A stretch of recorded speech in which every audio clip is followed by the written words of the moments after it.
And we are back, and I'm so excited to have my return guest. She is none other than Miss Sharon Lawrence. She is a licensed clinical social worker, a certified anger management specialist. She is the therapist for therapists, professionals, and couples. She is owner of Selah Wellness, I hope I said it right, and therapeutic services located in Largo, Maryland.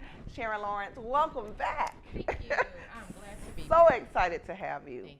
You were so informative the last time that you were here, and I definitely wanted to invite you back because we know that mental illness is important. Yes.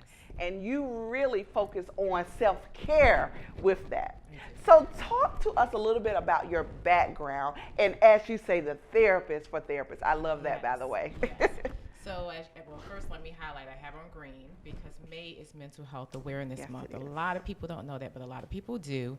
But for me, for 17 years, I've been in the field working with children, adults, and families. But for the past 2 years, my focus has been on helping therapists, professionals, and couples really establish how to, improve their self-care and to have better relationships with one another. And so that is now my mission, but my mission always has been to make sure that people are walking in their complete wholeness with life. I love that. And so, in our local news, and I don't know if it actually went national, but we know that there was I think maybe a psychologist that was Yes. pretending to be a psychologist that's been in the news. Are you familiar with that at I'm all? not. So, and that just leads me to the question of how can people really vet individuals when they are seeking help, because that's at a vulnerable time for individuals. And so this individual was actually going around and it was, I think, a children's psychologist. Wow. And so they actually have charged her, and she's been going around, even testified in court, and they found out that basically she was a fraud. And so I just thought it was important for people to know, how can they vet the individuals that they are coming to for help? One of the things you can do is actually ask them about their background. Start there. Find out what states they're licensed in, because in order to be a psychologist or a licensed professional, such as a mental health counselor or even a social worker, there's always going to be a board that's associated with governing what you do. So once you find out what state that they're actually licensed in, you can actually go to that board's website. Wow. Okay. It's public knowledge for anyone. You don't have to call anyone. You can go on and find out when they were licensed, if they're active, or if there's some type of conflict going on with their Wow, that's licensure really at that good. time. Okay. And so you can actually vet that way. Another thing is look at reviews and see what people are saying. There's Psychology Today, but there's also Google reviews. We don't often tell people to go there because you may have one person that may Right. have had a bad experience, but the reality is that if you have 20 and one is bad, the other 19 may be great, right? And so you want them to be able to say, okay, is this a good person for me? But you can definitely find out if they are who they say they are. I haven't heard of that scenario, but I heard of another incident that I was familiar with where they actually were able to sit for the exam and everything and did not have the degrees. And so that's where the board actually made a mistake and they did not vet the situation. Okay. And so you have situations like that that are very unfortunate, but it does happen, but there is a way to vet them. I love that. Yeah. Okay. And so let's really, as you mentioned, May is Mental Health Month. And I think the last time you were on, we really talked about how more and more people are talking Yes. about it. Yes.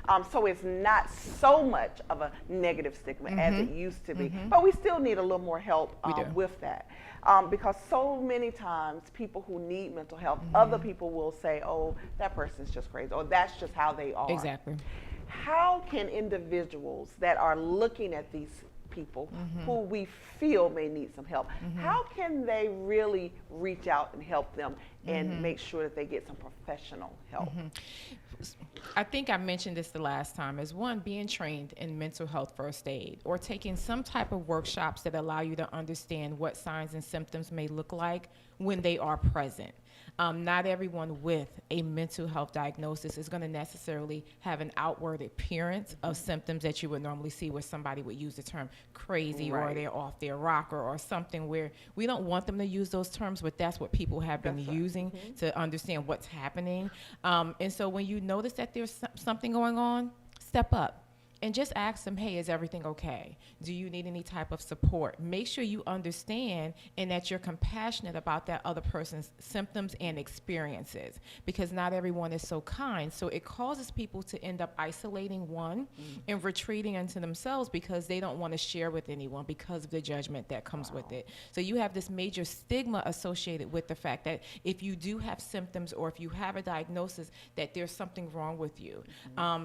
One of the things you mentioned is that I'm a therapist for therapists. Yeah. And so I have a lot of therapists who do come to me, and they're often fearful about the implications of even seeking help. And I'm going, you're making the best step for you, and that's to have courage to figure out how do I take care of me. So this term self-care is what has been helping people make that step.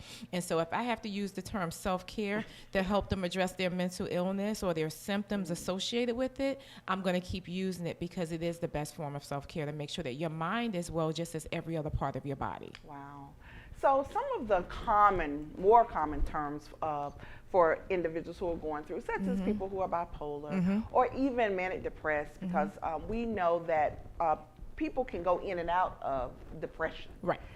Basically. And sometimes what I am finding, some people are not even identifying that they are depressed. So what, again, can individuals who are having some of these symptoms, you know, and I know sleeping a lot is one of those things, and you can share a little more, but what can we do so that people are getting help so that they can identify what exactly is going on with them? And we're talking about what's happening with them. With them. Okay, so paying attention to any changes in your routine. Are you no longer going out with friends? Are you sleeping too much, like you said? Or are you not sleeping at all? Is there a change in your appetite? Are you spending too much? Or are you not doing anything for yourself? So basically, when there's a drastic change, you got to be able to pay attention and say, okay, I'm not myself. I'm not feeling 100% today. And looking at the frequency, but also how long it's lasting, and being able to say, okay, I think I need to go and speak with somebody. And even if it's not a licensed clinician, maybe talking to a friend first to say, hey, let me run something by you. I don't feel like I'm 100%. Have you noticed anything different with me? Or can I run this by you to see if there's any type of relief from me talking about what's been happening? Because there are people who are suffering in silence because they don't feel like they can share, like I said, out of fear of judgment or misunderstanding. What people don't understand, they either judge or they shy away from. And so we want to help people to feel better or find a safe place to talk about things. I love that. Yeah. So one of the final things that I wanted to talk about was grief, because and I think a lot of times people will seek out when they are overwhelmed with grief. And we also know that grief comes in many ways. We're not even just talking about death. That's right. Because we grieve over different things. Exactly. And so talking to individuals, and I want to specifically talk about a death of a loved one or a close friend, because that's something that I've experienced most recently. And it did take me talking to someone to help me through that, because I could feel myself going in a spiraling, you know, a way that I'm like, what's going on, you know? And so we don't want people to be taken down by that, because we have to live even through that. Correct. So what would be your advice to individuals who are experiencing death that's close to them, be it family members or friends or even colleagues sometimes? What advice would you give to someone going through that? Allow yourself time to grieve. Don't rush it, and take time to understand what grief is. There are 5 stages, and recently they indicated that there's a 6th stage. I'm still learning about that. But the 5 stages that I'm aware of are the denial, the anger, the bargaining, the depression, and then the acceptance. And there's no straight path to it, and so you actually can go back and forth through it. And so, but I always tell individuals, allow yourself to grieve. Don't allow anyone to dictate to you when you should stop grieving. What I would say is that when you feel like it's too long and it's now creating a disruption in other areas of your life, then you really need to look at, okay, do I need to go and speak with someone, because I'm not managing this well, and it's causing me to have some trouble adjusting to life without this individual, because you get used to routines. Like I always tell people, my grandmother passed when I was 4, and every now and then I still find myself crying because she's the only one that I remember at that age. age. Wow. And so when people say, are you serious? I go, yeah. And I remember her. Wow. And so I tell people, even years later, you're talking about 40 years later, I still remember little things about her in that house. Wow. And so I tell people that's still part of grieving, Yes. but it's a healthy part because I get to remember a time in my life that to me was very significant. So allowing yourself to go through the healthy way actually allows you to keep memories, to create a legacy. You get to do things differently versus going into a state of depression and staying there longer than you should. I love that. And so your office is actually in Largo, Maryland, Yes. which is right here in Prince George's County. How long have you had your practice? I've had my practice for 2 years now. May 1st made 2 years. Wow. And so I'm super excited because it has just branched off into way more than I ever anticipated. Wow. But I love each and every one of my clients, but I will say it's very hard work because you're helping people address big issues Yes. and traumas and grief Yes. and relationship issues, you know, during that time. And so I'm giving 100,000% of myself when I'm there. So yeah, I love what I do. Well, thank you, Sharon Lawrence. you. I tell you, please share how individuals can contact you if they are in need of your services, Sure. and how can they follow you on social media? Because I'm sure you give out some wonderful tips throughout Yes. your social media. Yes. So please share So that. my website is www.mysailorwellness, and I can be found on Facebook, Instagram, and Twitter at My Sailor Wellness. Awesome. Sharon Lawrence, definitely you want to connect with her if her services can be a benefit to you. So we're going to take a quick break, but Sharon is going to come back at the end, so you will get to see her again.